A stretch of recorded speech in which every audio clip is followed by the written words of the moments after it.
नमस्कार साथियों, स्वागत है आप सभी का अंकित इंस्पायर्स इंडिया पर। मैं हूं अंकित अवस्थी। आप है मेरे साथ में एक मोस्ट अवेटेड सेशन में, और वो सेशन है व्लादिमीर पुतिन की भारत यात्रा। जैसा कि आप सभी जानते हैं कि 4 दिसंबर को रूसी राष्ट्रपति भारत की यात्रा पर आए, और आज जब आप इस सेशन को सुन रहे हैं उस समय संभवतः वो लौट चुके होंगे। आइए साथियों, आज के सेशन की शुरुआत करते हैं उनके आगमन से लेकर के अब तक जो भी घटनाएं घटित हुई हैं उनको सिलसिलेवार तरीके से डिस्कस करने की, क्योंकि पुतिन की यात्रा हो और दुनिया का ध्यान हम पर ना हो, यह कैसे संभव है।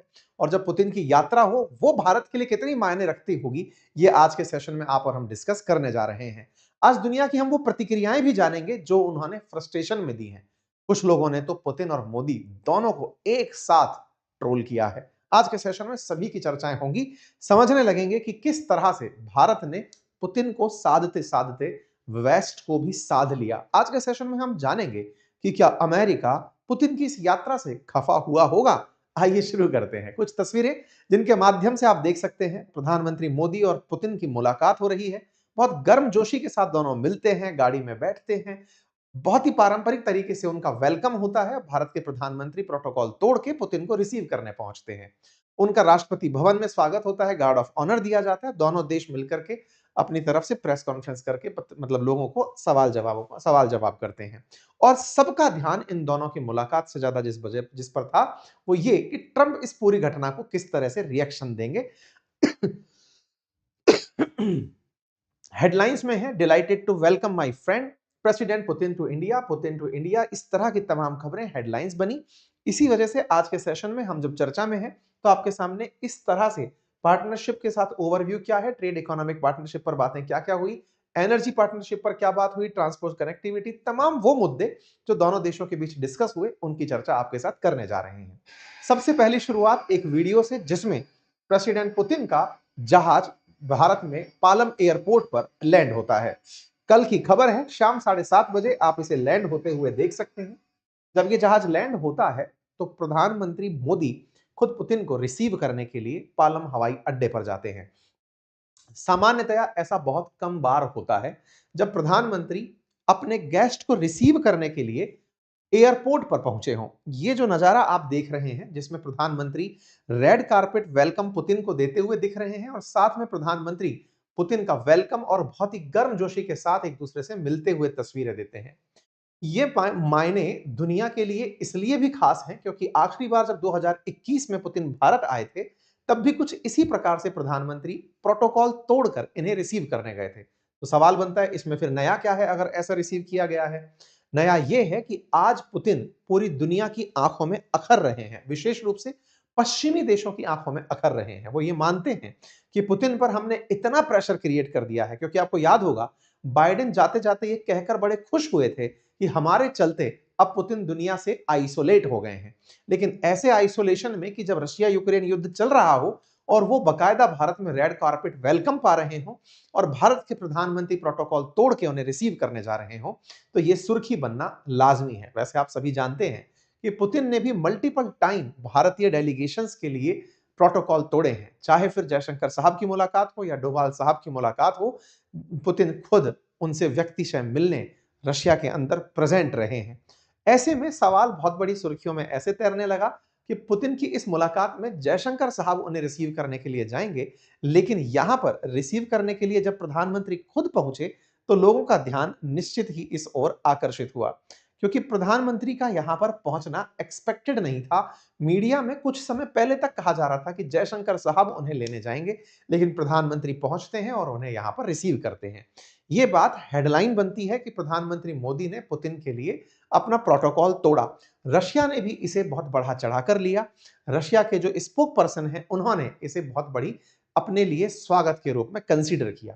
प्रधानमंत्री उनके साथ अपनी तस्वीरें साझा करते हैं, और इन सभी चीजों में सबसे इंपॉर्टेंट रहता है कि जब रूस के साथ भारत इस तरह की बातें कर रहा हो और ट्रंप का 50% टैरिफ भारत इसलिए चुका रहा हो क्योंकि भारत पुतिन के साथ इस तरह की तस्वीरें साझा करता है।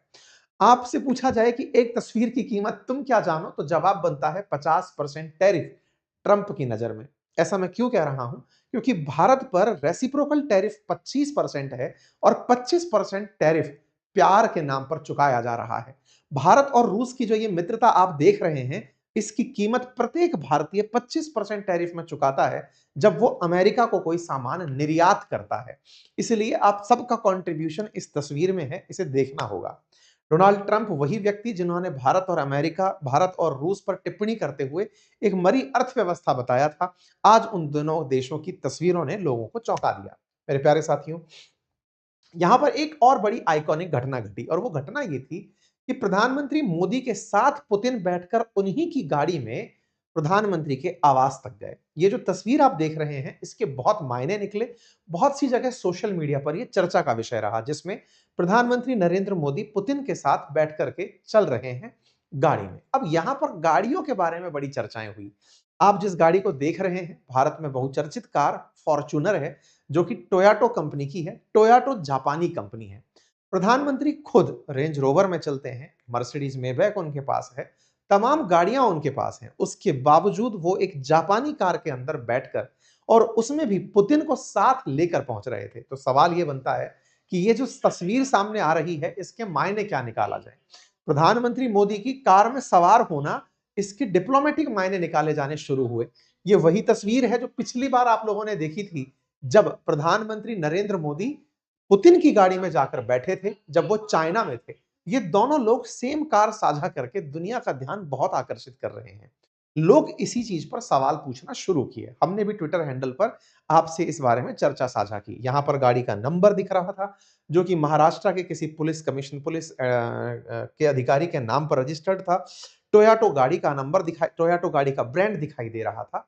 ऐसे समय में जब पुतिन खुद की अपनी पर्सनल कार लेकर आए हों, जिसको कि दुनिया में सबसे सुरक्षित कारों में से एक माना जाता है, तब भी पुतिन प्रधानमंत्री नरेंद्र मोदी की कार में सवार होते हैं, और वो भी वो कार जिसे प्रधानमंत्री सामान्यतया यूज नहीं कर रहे होते। प्रधानमंत्री की जो कारकेड है, कारों का काफिला है, उसमें सामान्यतया रेंज रोवर देखी जाती है या फिर बीएमडब्ल्यू, मर्सिडीज जैसी जर्मन गाड़ियों को देखा जाता रहा है। ऐसे में प्रधानमंत्री का जापानी कार में रूसी राष्ट्रपति को ले जाना एक सिग्नेचर टोन बन करके निकला। उसका मायना निकाला जाना शुरू हुआ। पुतिन की अपनी जो कार है वो उनके साथ ट्रैवल करती है। पुतिन की जो पर्सनल कार है, जिसको प्रेसिडेंशियल लेमोजीन के रूप में जाना जाता है, नाम उसका ऑरुस है। ये एक रूसी कार है जिसकी कीमत बाजार में 3 करोड़ रुपए से ऊपर बताई जाती है। जब भी रूसी राष्ट्रपति कहीं जाते हैं तो ना केवल वो इस रूसी कार को लेकर जाते हैं, बल्कि आजकल कुछ देशों को वो भेंट भी करने लगे हैं। हाल ही में किम जोंग उन, उत्तर कोरिया वालों को उन्होंने ये कार भेंट की थी। तब संभवतया आपने उसे देखा होगा। ये वो दृश्य है जिसमें किम जोंग उनको ना केवल वो गिफ्ट करते हैं, बल्कि पुतिन खुद ड्राइव करके उन्हें दिखाते हैं कि देखिए हमारी कार कितनी बेहतर है। ऐसे में प्रधानमंत्री इन्हें इस कार में ले जाकर क्या सिग्नेचर देना चाहते हैं, ये चर्चा का विषय जरूर होगा। लेकिन जानकारों का मानना है कि यहां पर जापान, जो आजकल पश्चिमी देशों से अलग होकर चलने लगा है, उसे यहां पर फुटेज दी गई। आपको याद होना चाहिए कि जापान ने हाल ही में ट्रंप के प्रशासन काल में $1 ट्रिलियन का निवेश करने का निर्णय लिया है। $1 ट्रिलियन अमेरिका में निवेश करने का निर्णय लिया है, जिसमें से टोयोटो गाड़ियां, जो कि जापान में बनती हैं, अमेरिका में बहुत ज्यादा बिकती हैं। जापान से कहा गया कि आप अपनी कंपनी से कहिए कि ये बनाने का कार का प्लांट अमेरिका में स्थापित करे, और वो यहां से गाड़ियों को उठाकर बेचने की जगह वहीं जाकर बनाए। तभी जाकर के हम उन्हें टैरिफ में रिलीफ देंगे। टोयोटो को आनन फानन में अपने प्लांट अमेरिका में लगाने के लिए तैयार होना पड़ा। ऐसे में जापान को उकसावा देने के लिए कि तुम एशियन देश हो, अमेरिका के झमेले में क्यों आ रहे हो, हम तुम्हें पहचान देते हैं। अगर प्रधानमंत्री और पुतिन जब उस गाड़ी में घूम रहे हैं तो गाड़ी की ब्रांड वैल्यू बहुत बढ़ जाती है। यहां पर लोगों ने तमाम सवाल किए कि प्रधानमंत्री रेंज रोवर में ही क्यों नहीं गए, टाटा का ब्रांड है, उससे उन्हें और प्रमोशन मिलता। लेकिन कहा गया कि पुतिन को यहां पर डिप्लोमेसी में जापान को अपने साथ खींचना था, कि सब एशियन अगर एक हो जाएं तो पश्चिम देखता रह जाएगा। सबके मायने हैं, अब ये तो खुद ही वो बताएं, तब की बड़ी बात है। हालांकि प्रधानमंत्री ने ऐसा बहुत से राष्ट्राध्यक्षों के लिए किया है कि उन्हें अपने कार में लेकर साथ निकले हैं। उनमें से चाहे वो ओबामा रहे हों, चाहे नेतन्याहू रहे हों, या फिर यूके के प्रधानमंत्री रहे हों। इन तमाम तस्वीरों के साथ फिर आगे की जानकारी निकलती है और पता चलता है कि प्रधानमंत्री उन्हें लेकर के अपने साथ अपने निज आवास पहुंचते हैं, जहां पर प्रधानमंत्री का साथ लोक कल्याण मार्ग पर जो निवास है, वहां पर पुतिन साहब और आप दोनों पहुंचते हैं। रात्रि के भोज की यहाँ पर व्यवस्था होती है। अपने दोस्त के स्वागत में पूरी तरह से सजाया हुआ प्रधानमंत्री का निवास होता है। प्रधानमंत्री यहाँ पर उन्हें रशियन भाषा में ट्रांसलेट की हुई गीता भेंट करते हैं। तस्वीरों में इस तरह की चीजें साफ दिखाई दे रही हैं। सवाल था कि क्या केवल रूसी राष्ट्रपति ही आए या उनके साथ कोई और भी आया? बहुत सारा जहाज में लोग भरकर आया था, जिसमें से रूस की तरफ से उनके रूस के रक्षा मंत्री भी थे, तो उनके वित्त मंत्री भी थे, तो उनके वाणिज्य मंत्री भी थे। सब लोग यहाँ पर पहुंच रहे थे। रक्षा मंत्री से मुलाकात कर रहे थे, वित्त मंत्री से, वाणिज्य मंत्री से, रक्षा मंत्री भारत के तीनों सेनाओं के प्रमुख से, सीडीएस से, सबकी आपस में मुलाकात चल रही थी। यानी कि ये बिल्कुल वैसे ही है कि साहब केवल दूल्हा ही नहीं आया, दूल्हे के साथ दूल्हे के पापा, दादा, मामा, मौसा सब चल करके बारात में आए हैं। ऐसे ही केवल पुतिन नहीं आए, पुतिन का पूरा कैबिनेट उठकर इंडिया आया है। बड़े सारे व्यवसायी पहुंचे हैं और सभी लोग अपने-अपने स्तर की वार्ताओं में बिजी हैं, जिन्हें आप कुछ तस्वीरों के माध्यम से देख सकते हैं। इन तमाम तस्वीरों में वाणिज्य मंत्री के साथ मुलाकात हो या वित्त मंत्री के साथ मुलाकातें हो, रक्षा मंत्री के साथ मुलाकातें हो, इनकी तस्वीरें बाहर निकल कर आती हैं। सब अपने समकक्ष अधिकारियों से, मंत्रियों से बातचीत करते हुए दिखाई पड़ते हैं। कृषि मंत्री के स्तर पर कृषि मंत्री से भी बातचीत होते हुए दिखाई पड़ते हैं। इसी प्रकार से जब यहां से दिन की शुरुआत होती है अगले दिन की, तब रूसी राष्ट्रपति का भारत के राष्ट्रपति भवन में स्वागत सम्मान कार्यक्रम रखा जाता है। पुतिन यहां पर पहुंचते हैं और एक बहुत ही आकर्षक दृश्य देखने को मिलता है जब पुतिन यहां पर खड़े हुए ये जो एक अधिकारी हैं जिन्होंने सल्यूट प्रेषित किया था, उनके साथ हैंडशेक करते हैं।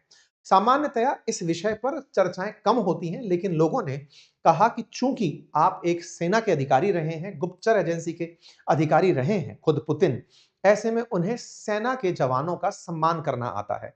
सामान्यतः राष्ट्रपति भवन में जो इस तरह से पूरी परेड को दिशा दे रहे अधिकारी होते हैं, ये उच्च श्रेणी के उच्च पद पे बैठे हुए अधिकारी होते हैं। लेकिन बहुत बार विदेशी अतिथि जब आते हैं तो वो उनके साथ हैंडशेक करने की जगह सैल्यूट करके या फिर केवल अभिवादन करके आगे बढ़ जाते हैं। लेकिन यहाँ पर रूसी राष्ट्रपति ने उनके साथ हाथ मिलाया, लोगों ने इसकी बहुत तारीफ की। इसके बाद में फिर समय आता है आपको गार्ड ऑफ ऑनर देने का, 21 तोपों की सलामी देने का। रूसी राष्ट्रपति को राष्ट्रपति भवन में 21 तोपों की सलामी दी जाती है।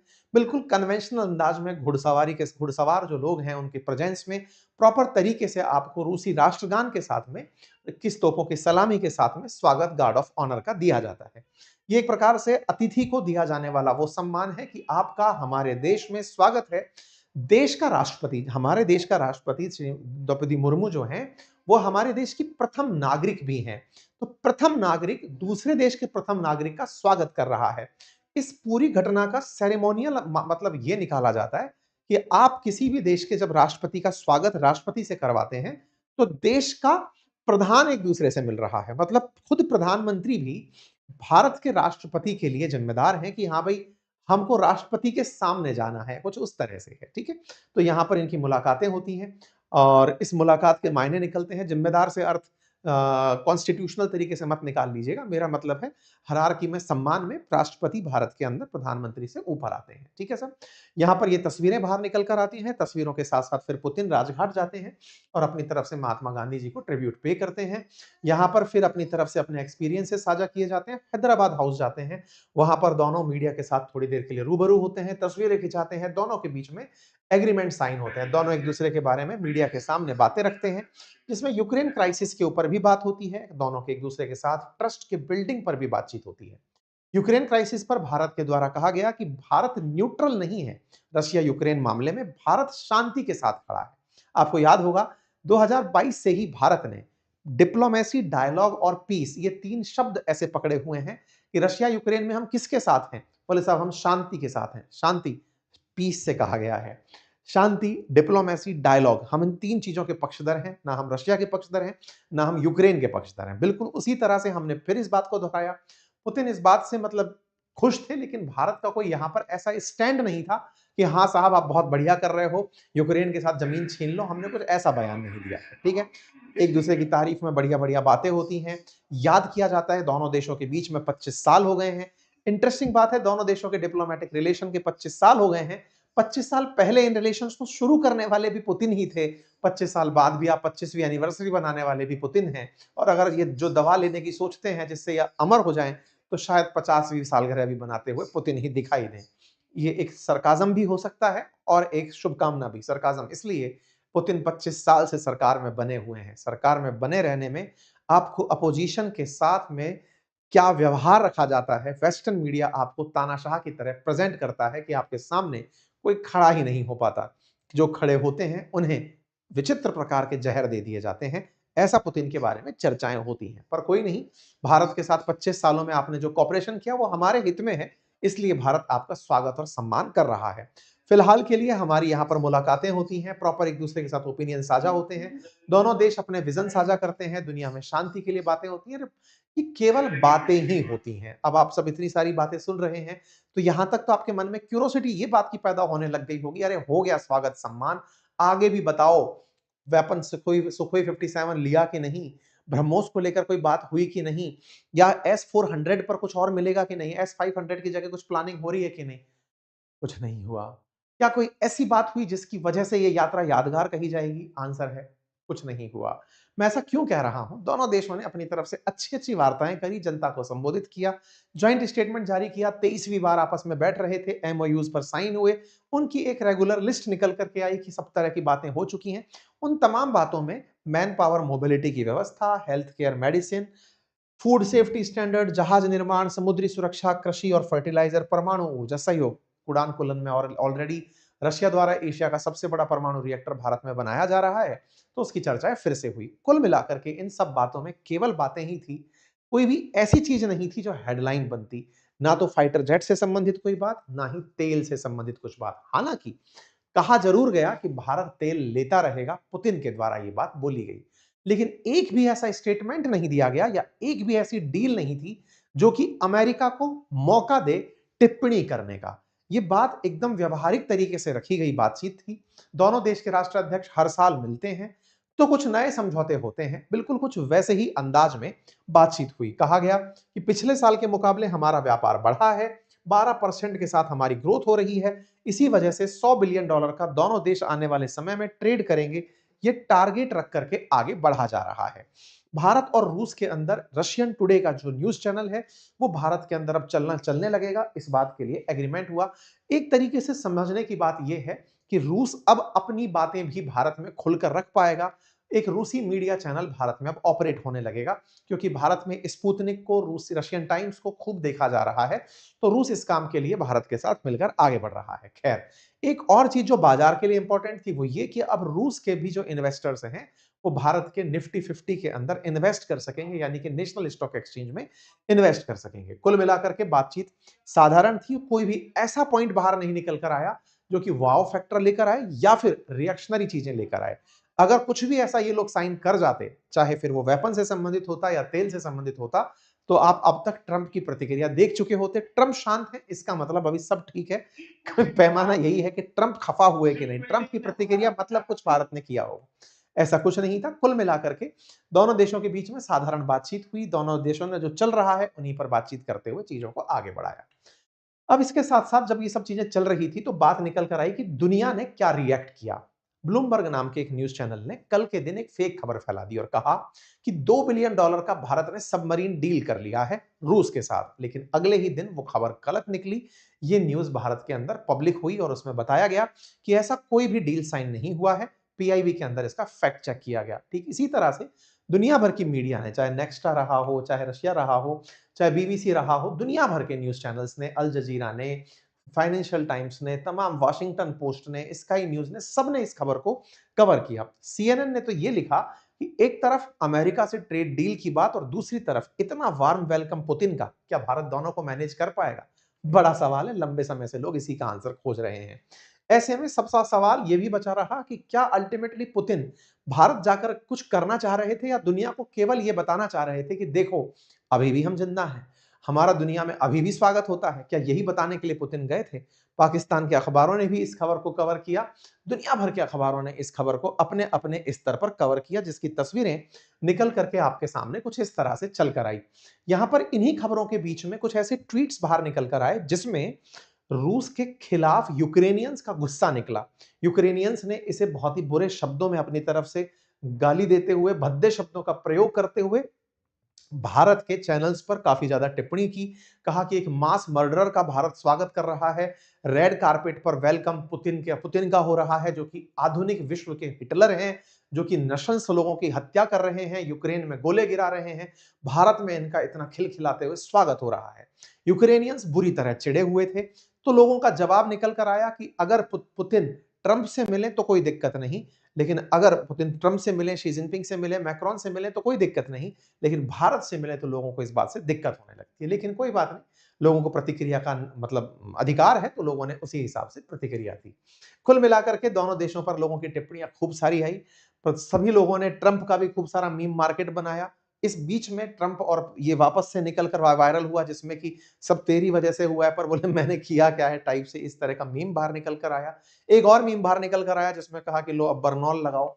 कुल मिलाकर के दुनिया में प्रतिक्रिया का दौर ज्यादा था। इस यात्रा से उम्मीदें लोगों को बहुत थी, लेकिन इन्हीं उम्मीदों के साथ भारत की एक डिप्लोमेसी जो लोगों को समझ में आई वो ये कि हम रूस को भी साध गए और हम ट्रंप से भी कोई रिएक्शन नहीं दिलवा पाए। इसी रिएक्शन नहीं दिलवा पाए कि अपडेट में मैं आपको बता दूं कि इधर पुतिन की यात्रा होती है और इतने दिन से रुका हुआ जो जीई एरोस्पेस का F404IN20 इंजन है जो अमेरिका दे रहा है तेजस के लिए, वो भारत पहुंच जाता है। इसका मतलब अमेरिका में अभी ठंडक है। अमेरिका भारत के साथ अभी बौखलाया नहीं है। तेजस फाइटर जेट के लिए जो अमेरिकी इंजन आते हैं वो भारत पहुंच चुके हैं। इससे कुल मिलाकर पता ये चलता है कि अमेरिका की प्रतिक्रिया अति सामान्य है और वो भारत के साथ सकारात्मक रूप से आगे बढ़ रही है। इसी बीच में पाकिस्तान के लिए एक बुरी खबर निकल कर आई जब 40 यूएस के सेक्रेटरीट मतलब स्टेट मार्को रूबियो समेत लोगों ने लिख करके 40 लॉ मेकर्स ने उनको मार्को रूबियो को दिया है। पाकिस्तान में जो मानवाधिकारों का हनन हो रहा है उस पर उन्होंने पाकिस्तान पर एक्शन लेने के लिए कहा है। कुल मिलाकर के दुनिया के अंदर तमाम प्रतिक्रियाएं जब आप और हम इस बात को कर रहे हैं, मैं जब सेशन कर रहा हूं उस समय रूसी राष्ट्रपति डिनर कर रहे हैं। आप जब सुनेंगे तब तक वो शायद देश से रवाना हो चुके होंगे। इस पूरी घटना का कंप्लीट विश्लेषण भी आपके साथ में फिर से लाया जाएगा कि क्या रहे मायने जल्दी ही, लेकिन फिलहाल के लिए कंप्लीट अपडेट में इतना ही। आपको जो जानकारी पसंद आई हो कमेंट बॉक्स में अवश्य लिखें। आप क्या सोचते हैं इस यात्रा के मायने क्या रहे होंगे, आप कमेंट बॉक्स में अवश्य बताएं। चैनल पर नए हैं तो सब्सक्राइब कर लें। बाकी हमारी पुस्तकें अपनी पाठशाला पर नई पुस्तक आ चुकी है, आप उसे एक्सेस कर सकते हैं। हमारे साथ जुड़ना चाहें तो आप हायरिंग के हमारे एक फॉर्म को फिल कर सकते हैं। साथ ही साथ हमारे कोर्सेज जो हमारे एप्लीकेशंस पर अपनी पाठशाला पर बातें बाजार की पर उपलब्ध हैं, आप उन्हें एक्सेस कर सकते हैं। तमाम चीज़ों के साथ फिलहाल के लिए इतना ही। बहुत-बहुत धन्यवाद।